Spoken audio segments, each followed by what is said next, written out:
अस्सलाम वालेकुम and good morning everyone. कैसे हैं आप सब? आई होप अच्छे होंगे और अपना ख्याल रख रहे होंगे।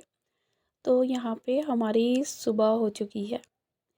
एक नए दिन के साथ, नए कामों के साथ में हमारी सुबह का आगाज़ हो चुका है। और क्योंकि मेरा घी ख़त्म हो गया तो मुझे निकालना है थोड़ा सा घी। तो उसके लिए मैंने रख दी है सबसे पहले गैस पर कढ़ाई, और साथ साथ में इसमें डाल दूँगी मलाई। थोड़ा सा ही घी बनाना है मुझे क्योंकि टाइम मेरे पास कम है, और इसके अभी अभी मुझे पराठे बनाने हैं, तो इसलिए मुझे जल्दी में थोड़ा सा घी निकालना है। तो जल्दी से मैं जितनी भी मलाई है वो मैं अपनी कढ़ाई में डाल दूँगी। साथ साथ बच्चों के लिए मुझे नाश्ता भी बनाना है, उन्हें स्कूल भेजना है। तो एक साइड में ये मेरा घी निकलना स्टार्ट हो जाएगा, और दूसरी साइड में मैं बच्चों के लिए नाश्ता तैयार कर लूँगी। और नाश्ता वो कोई इतना हैवी नहीं लेते हैं, बस चाय ब्रेड ही देती हूँ मैं। देती भी क्या हूँ, बस एक ब्रेड भी मुश्किल से खा लें तो बहुत है। बच्चे सुबह में कुछ खाना नहीं चाहते हैं। तो ये डाल दिए मैंने अपनी सारी मलाई कढ़ाई में। उधर मैं अपने बच्चों के लिए नाश्ता भी तैयार करूँगी।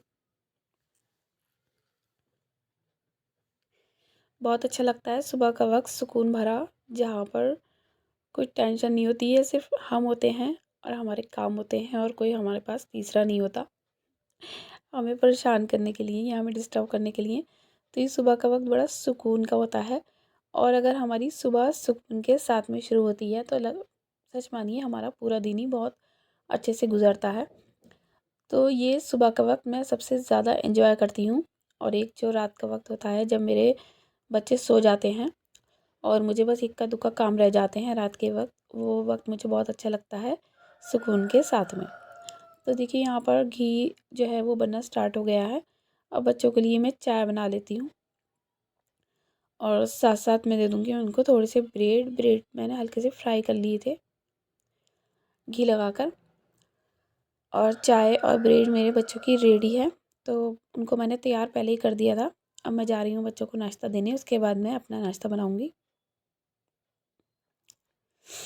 तो बस सुबह का जो हमारी स्टार्टिंग होती है वो इसी तरीके से होती है। कुछ भागा दौड़ी होती है, कुछ जल्दबाजी होती है कामों की। और ये जो किचन होता है ना, ये हमारा फेवरेट प्लेस होता है, क्योंकि सुबह उठते ही सबसे पहले हम इसी में एंटर होते हैं, और जब रात को सोते हैं तब भी हम सारे काम फिनिश करके किचन से ही अपने बेडरूम में जाते हैं। तो मेरा तो फेवरेट जगह है सबसे ज़्यादा मेरे घर में, वो मेरा किचन ही है। छोटा सा है पर बहुत अच्छा है, और मेरी भी ख्वाहिश है कि मेरा भी अच्छा सा बड़ा सा किचन हो। जो ये ख्वाहिश मेरी अभी तक पूरी नहीं हुई है, लेकिन हो सकता है कि हो जाए पूरी, आगे हो जाए। चलिए कोशिश भी करेंगे अपनी ख्वाहिशों को पूरी करने के लिए। तो बच्चों का नाश्ता मैंने तैयार कर लिया है यहाँ पर। बच्चों के लिए नाश्ता मुझे लेके जाना है, बस वो जा रहे हैं अपने स्कूल। उसके बाद में हम और काम भी करेंगे। तो देखिए लोग कहते हैं कि खुश रहो, खुश रहा करें, ऐसा कहते हैं। पर यह है कि कभी कभी खुश रहना बहुत ज़्यादा मुश्किल हो जाता है। बहुत ज़्यादा मुश्किल हो जाता है। दुनिया का सबसे ज़्यादा मुश्किल काम मुझे जो लगता है कभी कभी, वो ये लगता है कि इंसान अपने आप को खुश कैसे रखे। और कभी कभी ऐसा होता है कि लोग हमें खुश रहने ही नहीं देते हैं। जहाँ लोगों ने हमें थोड़ा सा खुश देखा, वहाँ उनको परेशानी होनी शुरू हो जाती है कि अरे ये खुश कैसे है, कि ये सुकून में कैसे है। मेरे साथ तो अक्सर ऐसा बहुत होता है, और किसी के साथ होता है ये मुझे पता नहीं। खैर ये लोगों की अपनी अपनी थिंकिंग है। कुछ लोग दूसरे को खुश देखना चाहते हैं, और कुछ लोग ऐसे होते हैं जो दूसरों की खुशियों से जलते हैं। फ़िलहाल हमें इन सारी बातों पे ध्यान नहीं देना चाहिए, क्योंकि देखिए ज़िंदगी जो होती है ना, वो हमें सिर्फ एक बार मिलती है, और इसे हमें बहुत अच्छे से गुजारनी होती है। अगर किसी ने हमारे साथ में चीट किया है, किसी ने हमें परेशान किया, कोई हमारे साथ में बुरा कर रहा है, तो हमें उसे इग्नोर करना चाहिए। उसके चक्कर में हम अपनी सारी ज़िंदगी को बर्बाद नहीं कर सकते। जो वक्त हमारे पास बचा है, अब जो वक्त हमारे बच्चों के लिए हैं, तो वो हम बर्बाद नहीं कर सकते। उसे हम बहुत अच्छे तरीके से जिएंगे। अब तक की ज़िंदगी जो थी वो हमारी गुजर गई। कुछ वक्त ऐसा ऐसा था जो हमारा निकल गया। कुछ चीज़ें ऐसी थी जो हमें करनी थी, वो हम नहीं कर पाए। वो वक्त निकल गया हर चीज़ का, क्योंकि कहते हैं कि एक वक्त होता है ज़िंदगी में हर काम को करने का, हर चीज़ को करने का। और कभी कभी भागते दौड़ते वो वक्त निकल जाता है, और हमें पता ही नहीं चलता कि कब हम इतने आगे बढ़ गए। और जब हम पीछे मुड़ के देखते हैं ना, रुक के सोचते हैं तब हमें पता चलता है कि वो वक्त अब निकल चुका है। तो कोई बात नहीं, जो है अब है वो सब है। अब भी हम इतनी देर नहीं हुई है। और अब क्या होता है कि शादी के बाद में जब बच्चे हो जाते हैं ना, तो सारी ज़िंदगी बस हमारी बच्चों के लिए ही वो हो जाती है। क्योंकि यार जब हम परेशान होते हैं तो हमारे बच्चे ही होते हैं जो सबसे पहले, औलाद ही होती है जो ऐसे आके पूछती है कि मम्मी क्या हुआ। तो देखिए यहाँ पर मेरा आटा भी गूँध गया है जल्दी जल्दी, और बात करते करते मुझे पता भी नहीं चला मेरा आटा गूँध कर तैयार हो गया है। घी भी मेरा निकल गया है लगभग।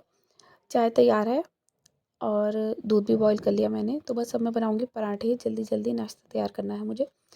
नाश्ता करना है, फिर उसके बाद में बाकी के काम को देखना है। तो बस मैं ये कहती हूँ कि हार नहीं मानना चाहिए, हमें मायूस नहीं होना चाहिए। दुख तकलीफ़ें तो आती रहती हैं, अच्छे बुरे लोग भी हमारी ज़िंदगी से आते हैं जाते हैं। और कुछ लोग ऐसे भी होते हैं जिनके साथ में हम गुज़ारा कर रहे होते हैं, ना चाहते हुए भी। वो पता होता है कि हमारा अच्छा नहीं चाहते, बुरा ही चाहते हैं, फिर भी हमें उनके साथ रहना होता है। तो कोई बात नहीं, एक ज़िंदगी मिली है हमें, हम उसे अच्छे तरीके से गुज़ार सकते हैं। अपने तरीके से लोगों के बारे में ना सोचें और अपनी ज़िंदगी को अपने हिसाब से जिएँ, खुश रहें। हालाँकि मुश्किल हो जाता है कभी-कभी खुश रहना, लेकिन फिर भी खुश रहें। और देखिए, लेडीज़ को जो है वो अपना बहुत ज़्यादा ख़्याल रखना चाहिए। जितनी भी हाउसवाइफ़्स हैं, जितनी भी मदर्स हैं, उन्हें अपने बच्चों के साथ-साथ अपना भी ख़्याल रखना चाहिए। क्या होता है कि कभी-कभी सबको खुश करने के चक्कर में हम अपने आप को दुखी कर देते हैं, और तब भी आपसे कोई खुश नहीं होता। ये दुनिया का मसला यही है कि हम कितना ही किसी को खुश करना चाहें, हम कभी किसी को खुश कर ही नहीं सकते, कोई खुश हो ही नहीं सकता। कितना ही आप कर लें, आपके साथ में ख़ामी निकलनी ही निकलनी है आपके काम में। आपको दुःख देना ही देना है लोगों को, तो छोड़िए, लोगों की फ़िक्र करना छोड़िए, अपनी फ़िक्र करिए।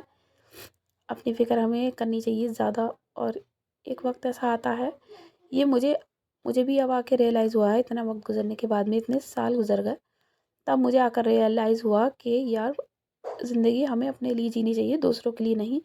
और दूसरों का तो हम ख़्याल रखते ही हैं, अपनी फ़ैमिली का और लोगों का भी, बाकी का। तो सबसे पहले हमें अपना ख़्याल रखना चाहिए यार, क्योंकि सबका ख़्याल हम रख लेते हैं, लेकिन मैंने देखा है कि हमारा ख़्याल रखने वाला कोई नहीं होता।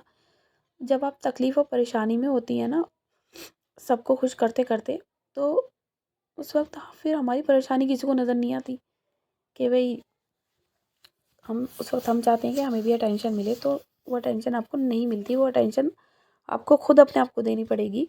अपनी खुशियाँ अपने आप अंदर तलाशिए। और मैंने भी अब यही शुरू किया है।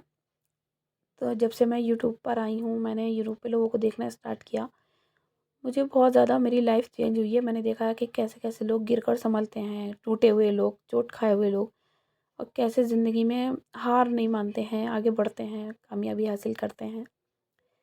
तो बहुत मोटिवेशन मिलती है ऐसे लोगों को मिलके और देखने के बाद में, सॉरी। और हमें ऐसे लोगों से ही इंस्पिरेशन लेनी चाहिए, मोटिवेट होना चाहिए, और हमें भी अपनी लाइफ़ में कुछ अच्छा करना चाहिए। और जितने भी लोग यूट्यूब पर काम कर रहे हैं, मेरी दुआ है कि वो जल्द से जल्द कामयाब हों, सबको सक्सेस मिले अपने काम में। मैं देखती हूँ बहुत ज़्यादा हार्ड वर्क कर रहे हैं लोग। तो ये थी मेरी आज की वीडियो। पसंद आई तो लाइक, शेयर और सब्सक्राइब करिएगा, और दुआ में याद रखिएगा। और साथ साथ हमारा नाश्ता भी कंप्लीट हो गया है, तो चलिए नाश्ते को एंजॉय करते हैं, और वीडियो को अपनी मैं यहीं एंड करती हूँ। अल्लाह हाफिज़।